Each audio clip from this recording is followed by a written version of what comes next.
అందరికీ నమస్కారం. మా పెద్దిరెడ్డి రామచంద్రారెడ్డి గారు అడవిని మొత్తం ఆక్రమించారని ఒక తప్పుడు సమాచారం ఆంధ్రప్రదేశ్ ప్రజలకు నమ్మించే ఒక ప్రయత్నం అయితే డిప్యూటీ సీఎం అడవి శాఖ మంత్రి పవన్ కళ్యాణ్ గారు హెలికాప్టర్ నుంచి ఫోటోలు తీసి ఏదో మా వైసీపీ నాయకులను కించపరిచేలా చూస్తున్నాడు.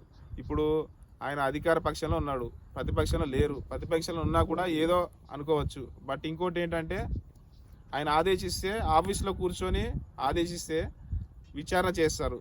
కానీ ఒక డిప్యూటీ సీఎం హోదాలో ఉన్న వ్యక్తి ఇట్లా ఫోటోలు తీసి ఇట్లా చేయడం కొత్త ఏం కాదు మన ఆంధ్రప్రదేశ్ ప్రజలకి.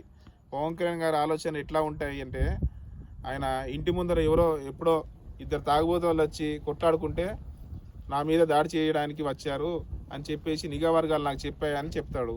పవన్ కళ్యాణ్ మీటింగ్ పెట్టుకుంటే ఏదో పబ్లిక్ మీటింగ్లో, ఆ మీటింగ్లో మొత్తం 3,000 మంది ఉంటారని అనుకోండి, 2,000 మంది కడప గుండాలు వచ్చారు నా మీద దాడి చేయడానికి అని నాకు నిఘా వర్గాలు చెప్పాయి అని చెప్పుకుంటాడు. పవన్ కళ్యాణ్ గారు నిఘా వర్గాలు అంటే ఏంటి?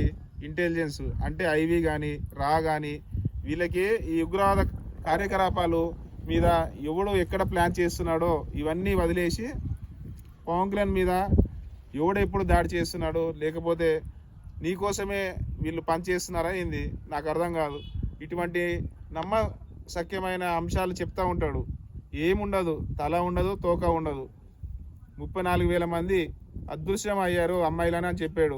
తిరుపతిలో లడ్డూలో, అయోధ్యలో పంపించిన లడ్డూల్లో గొడ్డు మాంసం కలిపారు అంటాడు.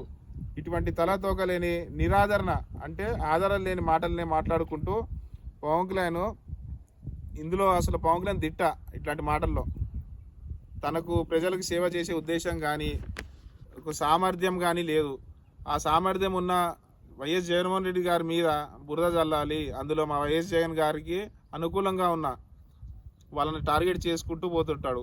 అంతే తప్ప అడవి భూముల ఆక్రమణ లేదు, ఏమీ లేదు. ఇట్లాంటి వాళ్ళతో కొంచెం జాగ్రత్తగా గమనించమని ఆంధ్రప్రదేశ్ ప్రజలను కోరుకుంటున్నాను. వచ్చే ఎలక్షన్లో వీళ్ళకి కూటమికి వీళ్ళందరికీ సరైన సమాధానం మీ ఓటు రూపంలో మళ్ళీ హైదరాబాద్ నుండి మన రాష్ట్రానికి రాకుండా ఒక గట్టి పునాది వేయాలని చెప్పి కోరుకుంటున్నాను. ఇట్లా మీ పి కోటేశ్వరరావు, కందుకూరు నియోజకవర్గం.